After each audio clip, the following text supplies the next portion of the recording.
Hello everyone and welcome to my library.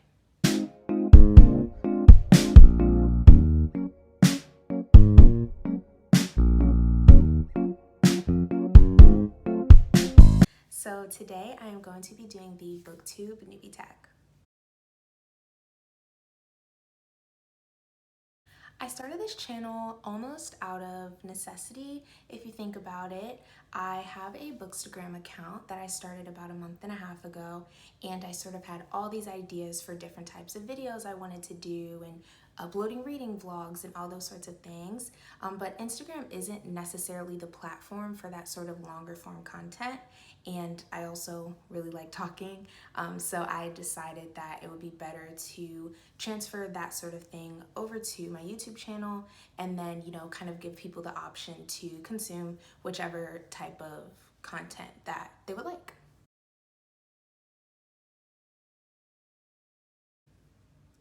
I think my personality is something fun and unique. Obviously, I'm never been on Booktube before, and so me being new to it will be something different.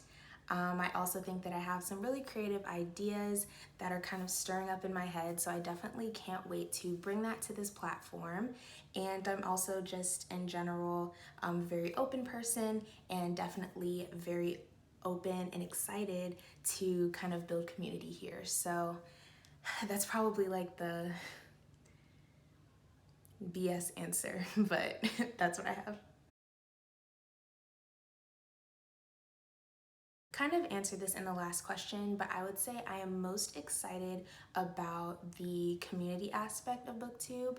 I think that there is definitely, Bookstagram and Booktube kind of have two different sort of echo chambers, if you will. I don't know if that's the right word to use right there, but I'm really interested in seeing like how those differ and how their certain things are kind of transferable. And so that community piece is really important to me, and I think that that would be great. I'm also really excited just to have somewhere to kind of put all of these like bookish things that I have running around in my head in kind of a different way. And then last, I would say I'm kind of interested and very excited for the challenge of doing Booktube as well. I think, finding times to record things, finding times to edit, coming up with ideas, all of that is probably going to be challenging, but I think it's something that I am definitely up for, and it'll be really fun. I love reading because it sort of gives me the ability to see things from different perspectives, whether those are real perspectives or fictional perspectives or whatever they are.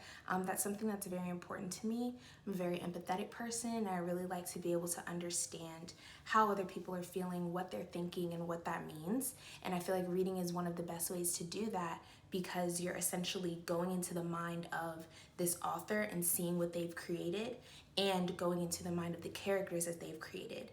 Even though they may not necessarily be real, unless you're talking about nonfiction, there's still always something that you can come away from a book feeling more aware of other people's experiences, even if it's not something that you enjoyed.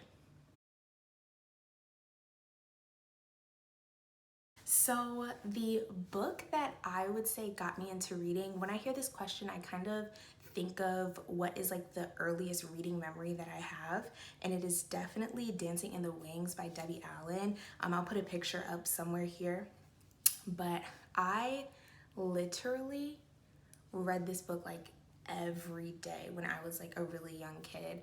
I knew the story back and forth, knew all the pictures, everything, but I just loved that representation. Obviously at the time I didn't have the language to be like, I love that I see myself in this ballet dancer, but that's really what it was. I loved seeing a Black girl dancing. I grew up dancing and still kind of consider myself a dancer, and seeing that and seeing how relatable all of it was just kept me reading it on loop. And that kind of just also brings me to something that I really do appreciate about my upbringing in regards to my reading, because my parents always made sure that I had diverse books.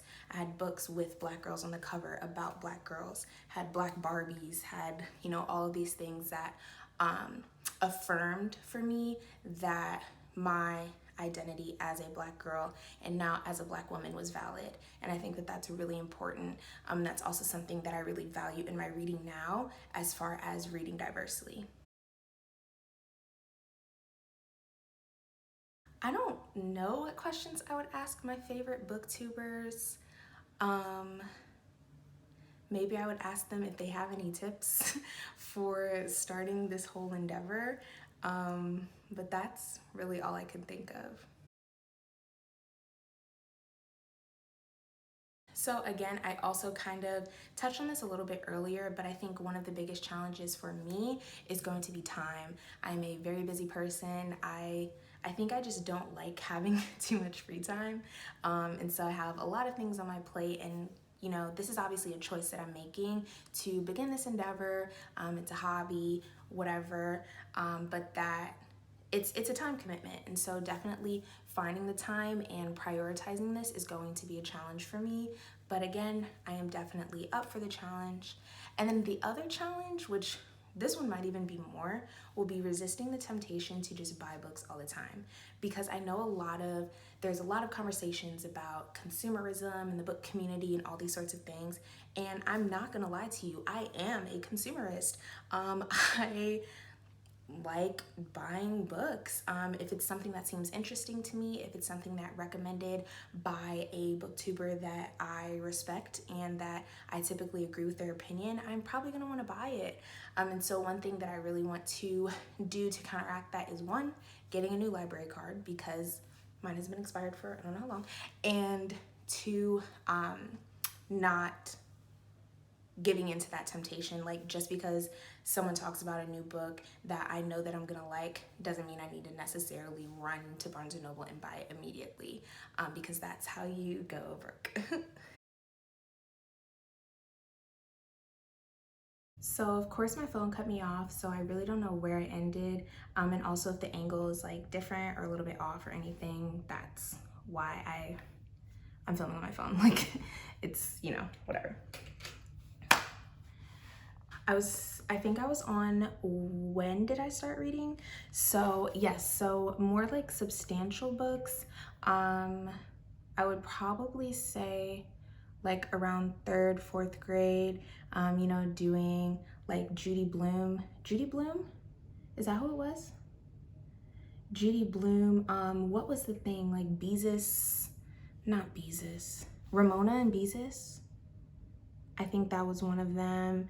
And then those, like, you know, that sort of age group. Then going into middle school, Twilight, ooh, Chile, Twilight. One of Cassandra Clare's series I was like obsessed with, and a lot of my other friends and I read together. I don't even remember, I'm not gonna lie.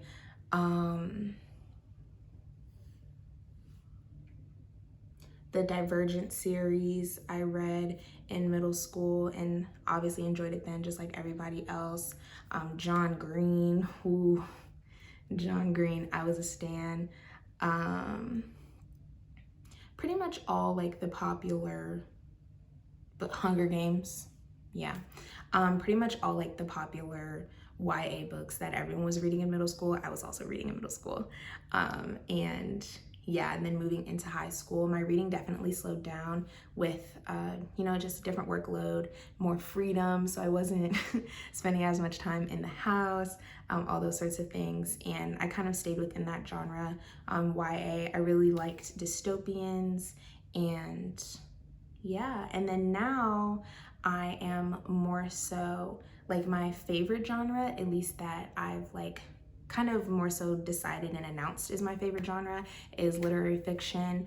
I love me a good hard-hitting, make me cry at the end type of deal. And I am also trying to get more into fantasy as well. So yeah, I know that wasn't the question, but like I said, I like to talk. I read in my bed. I read at my desk that is also in my room, in my apartment. I read in the living room in my apartment.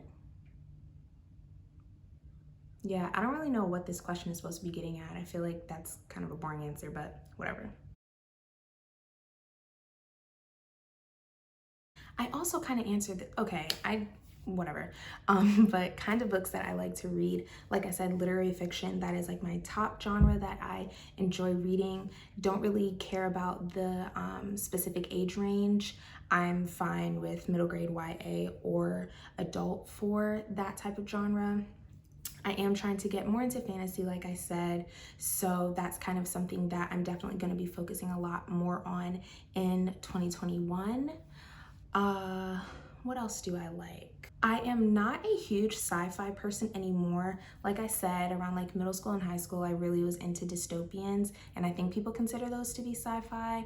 I haven't really read any recently, so I guess I can't say that I'm not a sci-fi person anymore, but it's just not something that I specifically seek out as much as I used to when I was younger. I also really want to get more into poetry.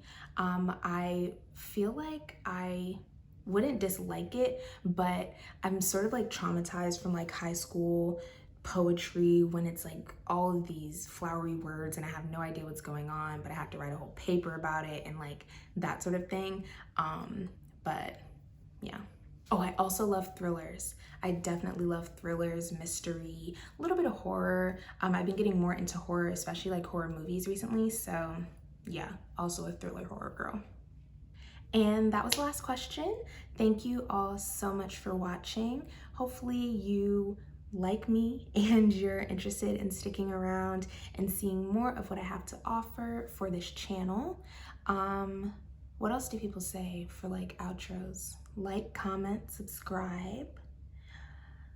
Follow me on Instagram.